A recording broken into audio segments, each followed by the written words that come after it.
एक फौजी थे, फौजी, और फौजी फौज में नौकरी करें तो फौजन से समझाई,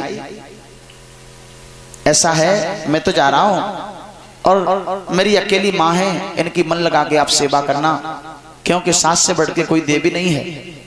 मेरी माँ है, आप, मैं तो नहीं सेवा कर सकता यहाँ पर, लेकिन आप इस माँ की सेवा करना और मैं जा रहा हूं, मैं भारत माँ की सेवा करूंगा। फौज में थे, मैं बॉर्डर पे जाके सेवा करूंगा और तुम घर पे, बॉर्डर पे तो नहीं जा सकती, तो तुम जो है इस सास की सेवा करना, हम तुम दोनों बराबर हो जाएंगे। ठीक है। अब फौजी तो चले गए क्या करके।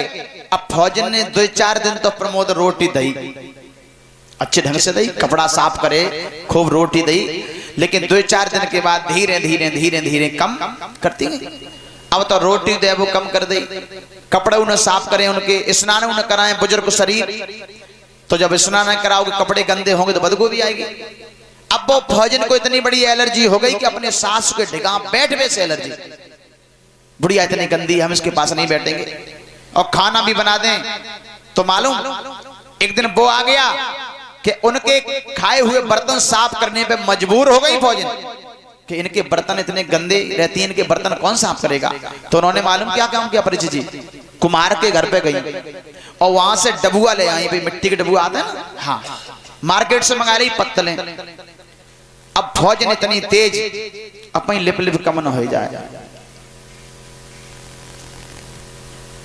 बड़ी बूढ़ी अम्मा को डबुआ में पानी और पत्तल पे भोजन परस के दें, पत्तल परस पे, पत्तल पे भोजन। अब वो पत्तल उठाने में भी एलर्जी, पत्तल भी नहीं उठाएं।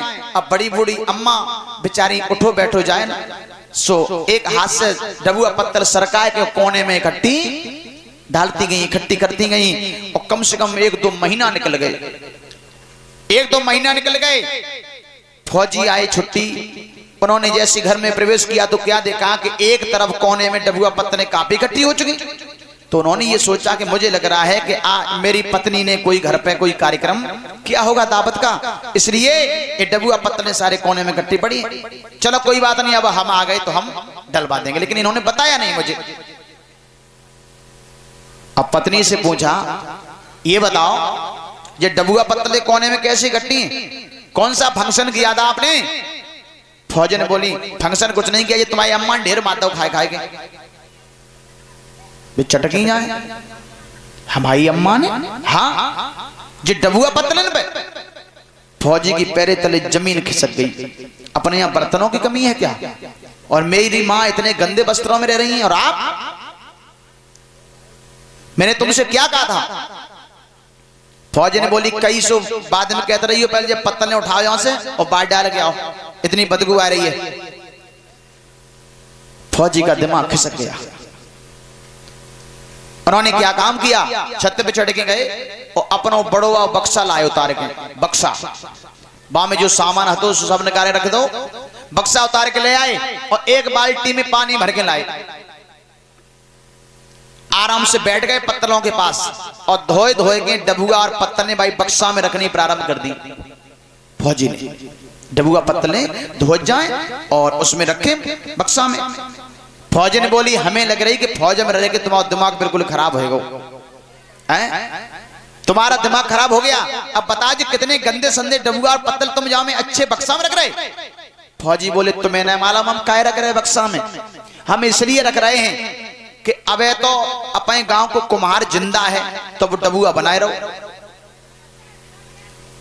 अबे तो जिंदा है तो वो बनाए रहो, और बाई चांस वो कुम्हार मरेगा तो डबुआ बन वो बंद। और तुम्हें जितना मालूम ही है फौजी ने कि लड़का तुम आओ है तो बहू तो तुम्हारी आएगी, जब तुम्हारी बहू आएगी तो वो बेचारी कहां डबुआ ढूंढ फिरेगी, तुम्हारे वो बेचारी कहां डबुआ ढूंढेगी। तासे हम ये धोए के रख दें, तुम्हारी बहू आएगी तो जो है तुम्हें तुम्हारे इतना इस्तेमाल फिर जे आ जाएंगे आराम से। फौजी ने कही, मेरी बहू हमें क्यों खिलाई डबुआ में, मेरी बहू जब तुम खिला सकती है अपनी सास को तो तुम्हारी का कुछ अलग से बन के आएगी का, बहू तो तुम्हारी आएगी, जैसे तुम बहू हो तो ऐसी तुम्हारी भी बहू आएगी तुम्हारी तरह। तो जब तुम सास बनोगी तो तुम्हारी भी बहू तुम्हें ऐसे डबुआ पत्तलों में खिलाएगी। इसलिए जो हमें बर्बाद मत करने दो, पैसा तो गवो ही है। अबे एकदम उनकी खोपड़ी खिसक गई कि वास्तव में कह तो सही रहे कि जब हम अपनी सास को डबुआ पत्तलों में खिला सकते हैं तो हमारी बहू आएगी तो हमें भी खिलाएगी। एकदम पैर पकड़ लिए सास के, बोली मैया हमसे बहुत बड़ी गलती हो गई, आज के बाद कभी ऐसी गलती नहीं होगी। मैंने नहीं जान पाया कि वास्तविक आप इतनी बड़ी देवी हो, आपने इतना बड़ा जो है पुत्र पैदा किया जो मेरे पेट का पालन कर रहा है, मेरा सुहाग बना है, मैंने बहुत बड़ी गलती कर दी है। तो कहने का मतलब यह है कि सास जैसी देवी कोई हो नहीं सकती है, लेकिन फिर भी जो बहुएं हैं ना, इतनों सताती हैं कि पूछो मत।